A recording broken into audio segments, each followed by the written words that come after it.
Greetings, Barbara E. Ringrose. I am the co-creator of YouTube channel Optimize Her² and also the founder of Wow Women Optimizing Women, which you can find my website at wowwomenus.com. And my co-creator, LaQuincia Nichols, is here with us tonight live.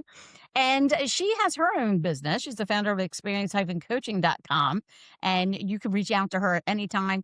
It's so nice to have you here with us as Quincy and I are going to talk about something really interesting. We're going to take a little shift here and we're going to talk about tough love. And I think Quincy and I, we've spoke a little bit about this and we're really ready to share some ideas that we hope will be helpful. So just to let you know, we're not, we consult with women all the time. We don't profess to be counselors in any way, shape, Therapist, or form. none of If those you things. feel like some of these topics are near and dear, they cut a little to the quick, you can certainly reach out to us. We can talk to you about them. But however, we probably would hand you off to someone who specializes, like some of the ladies that have been on OH2. Anissa Hudak, I can name, or Terry Moore, for example, if Absolutely. you've seen those ladies. So, hello, and here I am, Manchester, Maryland. You're out there, and It's sunny surprise, Arizona. Yeah. Arizona. I'm so Oh, excited for these little departure episodes that we're creating along with our normal content, because I think yeah, one of the great things that we've been really leaning into is just also making sure when we balance and highlight other businesswomen, we're also sharing some of the unique experiences that we have. So I'm excited for today's topic. I think it's going to resonate with a lot of women. And like you said, Barb, if this is a subject that feels like it cuts a little close to home, especially if maybe, it might be something that might be triggering for you and this is not the episode for you, then we do ask for you to press pause on this one, catch us next week, no problem at all. But if you can hang around for this conversation with us, definitely please share your thoughts, your insights, and your feedback in the comment section below. We're happy to interact with you all. And also any sort of topics you would like for us to bring to the show would be great. that's a good idea, Quincy. I think it's really good. I noticed that on a lot of podcasts, unless they're like those real controversial podcasts, or they're so leaning in a direction that really sparks a little anger or frustration. Yeah. Those are the kind of things that a lot of people seem to comment on and be interested on. But it's those tough topics, the tough love, the things that perhaps maybe if they were incorporated in our earlier existence, maybe as children or as we became decision makers and students and then teenagers and out in the workplace or in college, that maybe we didn't practice or no one included tough love. Hmm. And then now we're so out there in our society and we see that. We Right. see plenty of instances of that. And quite frankly, I feel that if I did not use the tough love methods that I use with my children, God knows where our family would be today, Quincy. I mean, that's a very honest statement, Barb. We have a child free by choice household, except for our 70-pound fur baby that we have. However, we do have influence and relationships with children, right, who are a part of our ecosystem. So when I think about our nieces, our nephews, our godkids, and there is also a balancing of tough love of, what is going to motivate them to move forward, but what also is going to possibly help protect them from themselves, but also really be able to encourage the rearing of good human beings, right? And I think that's what we're all really wanting to put forth out. Well, most of us are wanting to put out there is, good humans.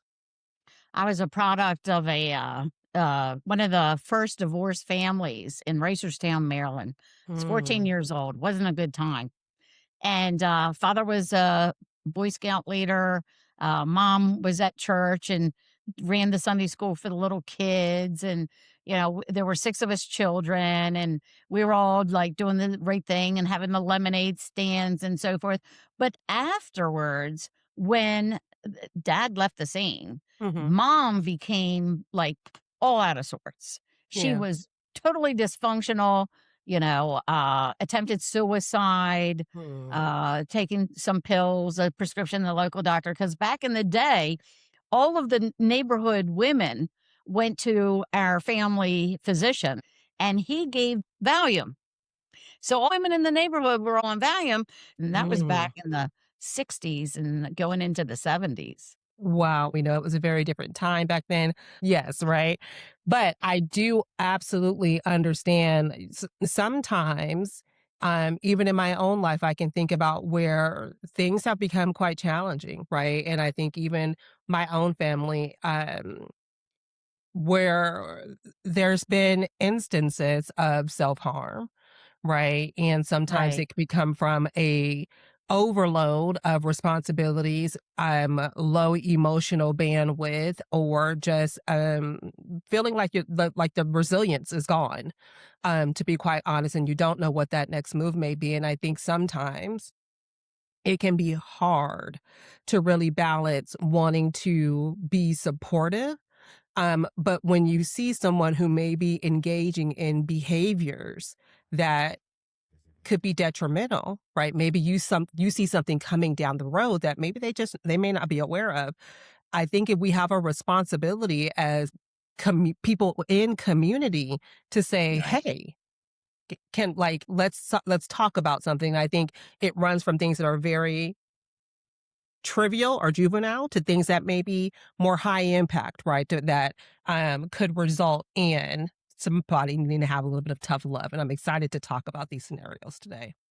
My dad and my mom, it was a lot of tough love, and back in the day, it was not uncommon, much like the Valium, Hmm. giveaway, um, by whomever, and, that, of course, anybody who wants to look at the studies and where that really picked up, it's an interesting follow, but it seemed like we didn't have the tough love anymore. Dad and mom were always on us to be Hmm. better, to do more, to do things like the gardening around the house, taking out the trash cans, doing the chores, Oh yeah. and over time, when we ended up in that situation where we didn't have that male role in that house, when we lost a big piece of the family unit, everybody kind of went in their own different ways. And I can tell you, it was through some of the harsh things that were said, and not by my mom and dad, because they weren't, in that place. They were going through a very difficult time in their lifetime, in our family's lifetime. It was because of the tough love that came from my best friend's parents that Mm. actually, interestingly enough, that helped me. Hmm. Yeah, I think it is. Well, I can tell you this, I know there are different periods in my life where my dad was in the house and sometimes he was out of the house, and I have a very unique situation to where when my dad wasn't there, my, sister father, who my stepdad for all intents and purposes, was the constant in my life, and he provided a certain level of structure and discipline and standards, excuse me, and expectations, right? And so that is what he brought. Now, my mom also is very similar in the way. However, the way it shows up is very different, right? I think sometimes with what I'll just refer to it as my two dads type situation, if you're old enough to know that reference of that TV show, it was a good time. But Right. I think the way they approached it was very, very different. Even if I look at, the situation between myself and my brother and the way that we were given tough love. But for us, it was regular to have chores, to have expectations, to have responsibilities Mhm. around the house, right? Because it on one hand, it kept us busy, and that busyness kept us out of things that maybe we shouldn't have been spending our time on. But on the other hand, I think it also taught me how to start become um take care of myself, right? Have an own version of self leadership, like what were the standards I was going to develop for myself. But I do think there were times when, the tough love, where the love may have felt a little too tough at times. And I think that sometimes that comes from we have a lot of expectations on our parents. Well, I'll speak for myself. A lot of expectations on my parents. When I think back now of the age I am now, not having Mhm. any children, compared to the age my mother was when she was having when she had three children, I don't know how she did it. Like I just couldn't even imagine it. So a lot of us were a lot of parents were coming from a place of just trying to figure it out, while I was having this expectation of perfectionism, right? You're my Right. mom. You should know all this. You should know all these things. But now when I look back, I try to provide more grace and ask more questions, but tough times still. I can remember too with the other neighborhood parents, there was a community, where they say it takes a village. Oh, In yeah. our street, we had a neighborhood and in a cookie cutter subdivision, Mhm. much like everyone else, Sure. and we called it the block. Mhm. Blocks, depending on where you come from, have a different reference. Like a Mhm. block in Manhattan is going to be a very different look Yeah. than a block in suburbia. But we had one of the moms that would ride around the block looking for us, and she Mhm. was a detective at a local. She was one of them security people, not really a detective, but Sure. she was always, acted like she was a detective because she had to solve some of the crimes at the store, and it was a clothing store, a Okay. famous clothing store in the area, and she would then be like the little detective for all the parents going to look for all the kids to find out where they were. She would ride her car around the block She's like looking the for us. truancy police. And she scolded us, Betty. Betty Mhm. scolded us more than, like, my mother ever would, and let me tell you what, she would just say to her offspring, "You better get your behind back in that house. Yeah. It's late. I've called for you. You didn't answer." And all of us felt it. It was like that tough love Oh, that we yes. were all feeling, because my parents weren't doing that. They were, like, in Oh. different directions at the time. I do very much remember that. I think at Yeah, different points in my life where we've had sort of that community mom, right? And it might have been the parent who was home or whatever it was, while right? everyone else was sort of out working and taken care of, that had a little bit of an oversight, right? Whether formal or informal, over the children in the neighborhood. And there were certain levels of respect provided to that person, either just because of the age or how long they had been in the neighborhood, whatever it may have been. For some of us, right, they may have seen our parents grown up and now we are the children of those. So inherently, there's just a level of respect that has to happen. I think where I have noticed and change in the communities in which I frequent is that oftentimes we've moved into the space of to where you really can't say something to someone else's children without maybe it becoming a bigger issue, right? Or sometimes you run into these issues of don't say anything, don't scold my children. Especially like I am unfamiliar with this gentle parenting. I don't know it because again, no children, right? But I understand that there's a place for it.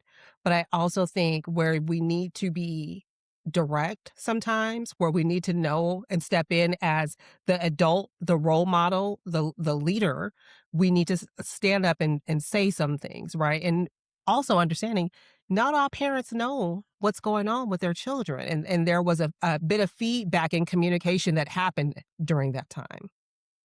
Yeah, it's interesting as, I grew up and so forth, I was very work oriented. Mhm. When I worked hard.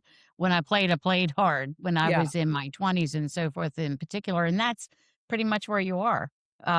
We didn't have the option of going to college, of course, like some families did. sure. So I was kind of like, I learned some of those things, incorporated them into my 20s in some ways, but still had that rebellious side from that marital breakup, and it kinda went in there. But when it came time to having children, then I resorted back to my parents' ways and the upbringing, and I saw that you talk about that genteel type style, that gentle Mhm. style. No, I was like, "This is the way it's gonna be, and that's all there is to it." Okay. And, my girlfriend's saying, "Well, I think you'll be a little hard on him." No, she can sit in a chair. She doesn't listen to me. And those are the kind of things because I realize that if someone talks back to you, that's Mhm. especially at a young age, and you see this on Facebook and people think it's cute. It's not cute because what ends up happening is this person has we talk about boundaries. Mhm. This person has no parameters of right from wrong, Yeah. and it's then celebrated when people have bad behavior. It may be cute when they're 2 years old and you're taking a Facebook video of them, but now they're 8, 9, 10 years old and they're in the school system. And we can see that, especially in the education system over the last going on 3 decades. of what has happened where the system is failing. It And is. in part, I think it's because the parental guidance has almost, become non-existent. I And they don't even know how they don't know how. They're so afraid that somebody's gonna maybe see them or they're gonna do something wrong, and we've now gone to the far extreme, Quincy. Yeah, I agree with you. I listen, I remember when I would be terrified if my teacher told me she was gonna call my mom, Oh right? god, Because yeah. of a behavior issue, because I just knew my mom didn't play that. Like, Yeah, it was not what was accepted nor expected, right? And so there was a certain level of respect inherently that teachers had, um, from I can think of, where I was in terms of school age. I think what's hard now is number one, I think the teaching as a profession has changed in terms of expectations has risen for them while the actual sometimes what it feels like for me the actual parenting that's supposed to happen has declined, right? More responsibility on the teachers because parents are tired, and I get it, right? They're working, they're trying to take care of all of the financial needs and demands, the societal pressures, all the things that these children need these days, just to not be bullied for the basic things. And so while I understand that it's really hard for the teachers, and I think that that parents also need to have a stronger hand in being and really being clear on like what is going on, being that partner in the education of their children, but also the behavior and what are the standards. If you have such polarizing degrees or varying standards of what is acceptable behavior at home versus what is acceptable behavior at school, well, what do I do? Right. And it kind of reminds me of that thing of like if you have two separate parents, well, if we do one thing at mom's house, we do a different thing at dad's house. There needs to be some sort of common ground on these are the basic expectations, right, of how we would interact with each other. I want to fast forward when my kids were teenagers. And again, I'm single parent. You know, what happens? Mhm. It's a generational thing. Divorce, Yep. for instance, alcoholism. We see these generational things and the decline of our society. And you can link it to certain things Absolutely. when my children were in their teens, right about where I was when my parents left. My children's father left us when they were 2, 4, and 5. But when they were where I was when my parents split up, I basically said to them, I got this from Oprah Winfrey, of all people, another woman who did not have children. Mhm. But I got from a show that she did about doing a contract with your kids. And sometimes I think we ought to do a contract with our mates, but that's another story. Mhm. The interesting thing is, I put together this 10 or 12 point contract and I went to my kids. I went to their father who undermined the situation as much as he could and as often as he could. And I said to them, if this is what you want, your license work, you want accountability, you want responsibility, you want all the things as an adult, including driving a vehicle and going out with your friends. I love all of that. But let me tell you what, I'm going to put together a 10 to 12 point contract for you to sign, and your dad's going to sign it too because we're going to take this thing seriously. If I had not have done that, I really believe in my heart of hearts, because Quincy, if I would not have done that, I would have been like the parents around me that their children ended up in jail. One that he wasn't convicted of murder, but he was tried for murder because of Mhm. being at the wrong place at the wrong time. And it was at Yeah. one of those points in times where certain things that happen in society, the media went all over it. And Mhm. my other girlfriend who, her son just had some challenges and so forth. And here I'm thinking I'm single parent with all this.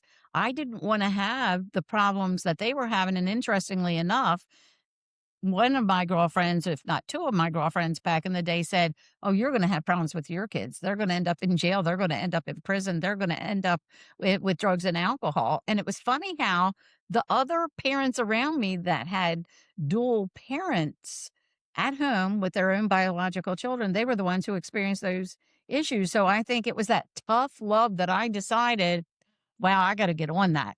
Mhm. And a contract may sound silly, but maybe if we develop those type of things with our students in school and so forth, and even our relationships, I don't think that's a bad idea. Seems a little ridiculous, but we need to try some things.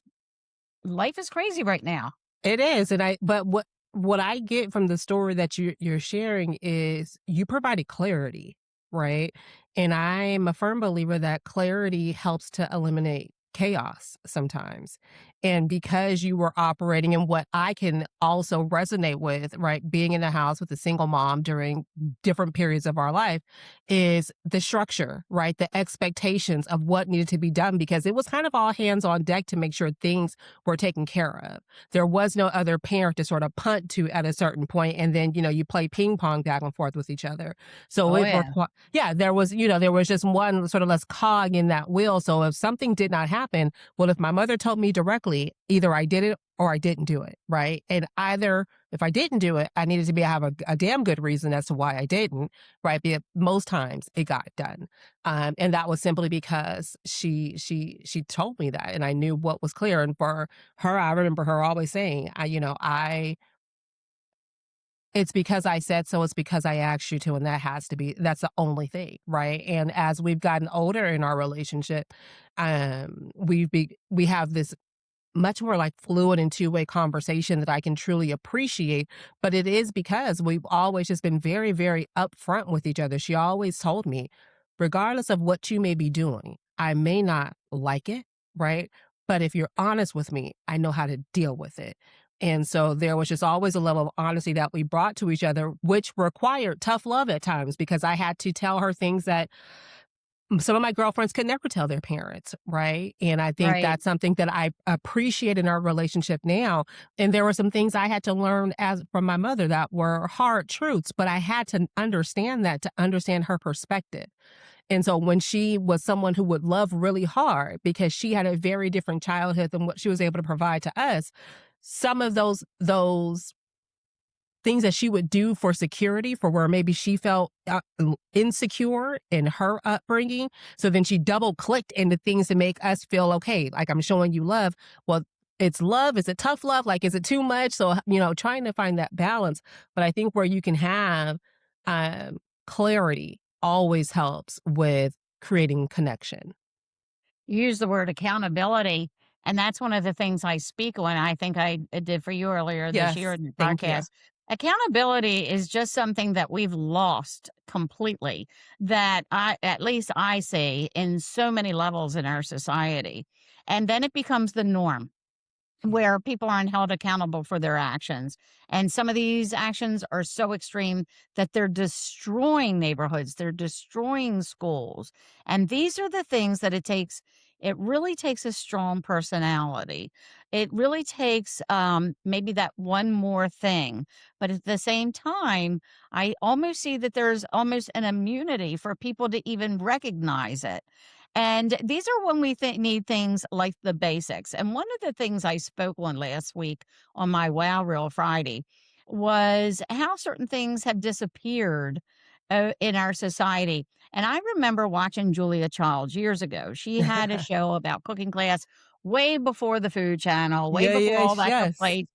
And Julia would talk to you about things while she was doing her cooking and introducing herbs and the significance, the ethnicity, let's say where the foods came from and how they fought for certain things, and just bring some history in and Right.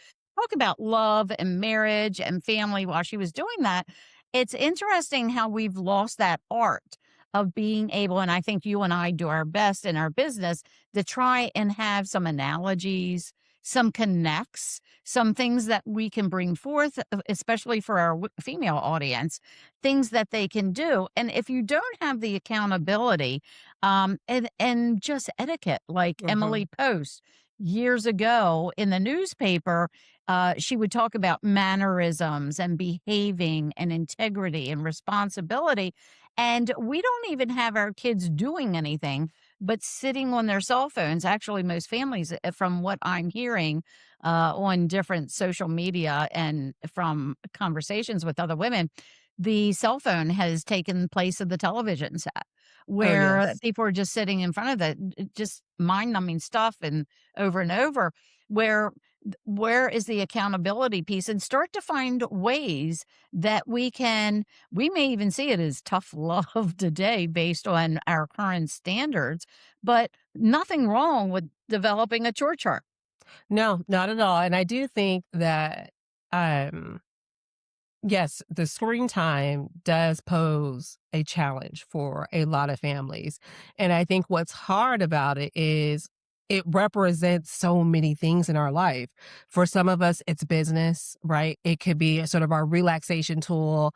It could be where you go to, fuel your mind, depending on the type of content that you're taking out. So for me, I don't want to demonize screen time holistically, but I do think it's what are we doing with that time that's causing us to be on our screen? And are we using those screens to replace the connection and the conversations in our own home? And where that's happening, I do have major issue with that because oftentimes you will see some families, they text each other from different rooms in the same home. And it's like, well, someone maybe can just get up and go say something. I understand it. I'm not saying I've never done it. I'm a lazy girl just like anyone else at times.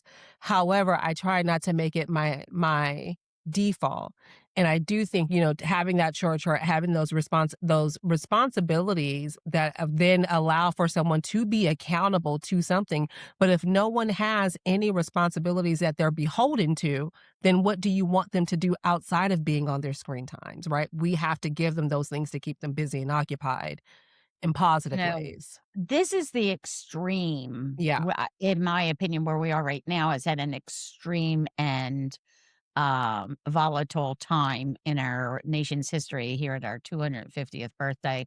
And interestingly enough, I was having a conversation with an adult last week, and the adult said that if I was rebirthed and I could go back and wipe this thing clean, and I could come back to where I am present day or as a young adult in their current time, um, I don't have anything I really would wanna do. Hmm. And I thought about that coming from an older adult's Wow. mouth who has children and grandchildren, that showed me that, we really lost the art of our accountability and having value for what we have, our homes, integrity, responsibility. This has taken decades for this to unfold. This didn't occur For because of the sure. last 4 years or 12 years. This has been something that's been going on for a time.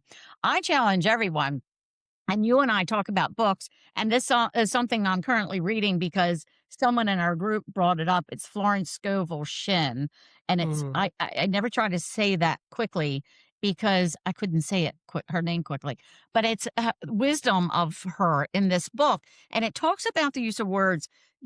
We all fumble over words. We all Mhm. want to be uh, not me, but I know a lot of people wanna be politically correct. I feel Yes. that's been part of the demise because we've been working on softening the blow and lowering the bar rather than raising the bar, and now Mhm. we're so low, we're like, "Oh, what happened?"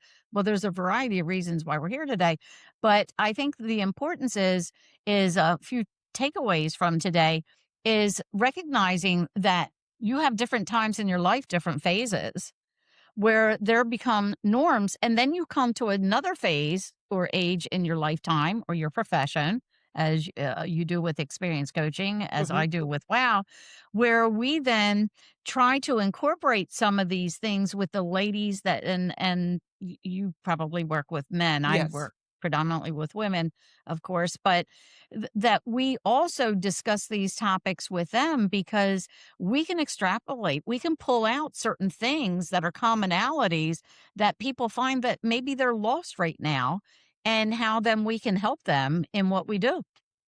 Yeah. I think, what really stands out to me when you say that is it's really about the different seasons of your life may require different versions of you. You may need to step into higher levels of accountability, higher levels of tough love to either protect the things that you are focused on, but also the things that you may be trying to build for your family going forward. And if there are behaviors, people, characteristics, whatever those things may be that are out of alignment for that, then that's where we got to step up and say, hey, is it a me thing? Is it something that maybe I did not set up or communicate appropriately, and also what needs to change to get something back on track, and who do I need to have the proper conversations with, even if sometimes that is ourselves, right? Of just saying, hey, I've Yeah, kind of start lost the with self. plot. I Yeah. agree. Start I've with lost the self. plot. I got to come back to it and figure it out. And that happens. And that's okay. I always say you can all like your next start is your best start. Like just do it and try again. But I think where we've gotten away from some of like the respectability politics, and I don't really have any issue with that because I don't think that people need to play the game and do all that stuff. But I do think that as a society, as we all have to live here together, there are certain standards that we should have and certain expectations that should sort of be the norm, just culturally, whether in America or somewhere else, like what are just the standards of where you come from. So if it means like reading a book or reaching out to other people in the community, your family members, your mom, your dad, I think it's important that we start having these conversations as opposed to ignoring these conversations. And you can email, you can go to our websites, and you can follow up with us, and we can just start having that dialogue with you.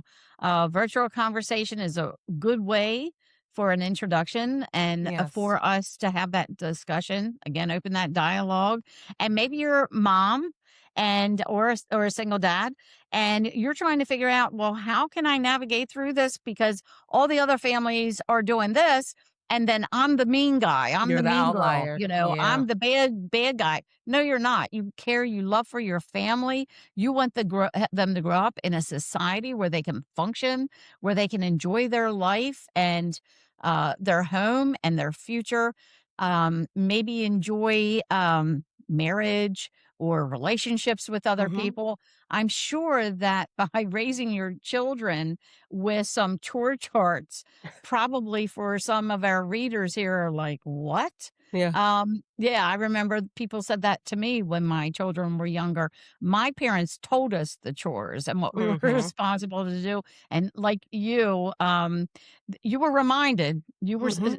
sharply reminded of what you needed to do, and you knew Absolutely. you couldn't go outside and play if you didn't do your chores. There So were certain things that had to be done first. exactly, Yeah. exactly.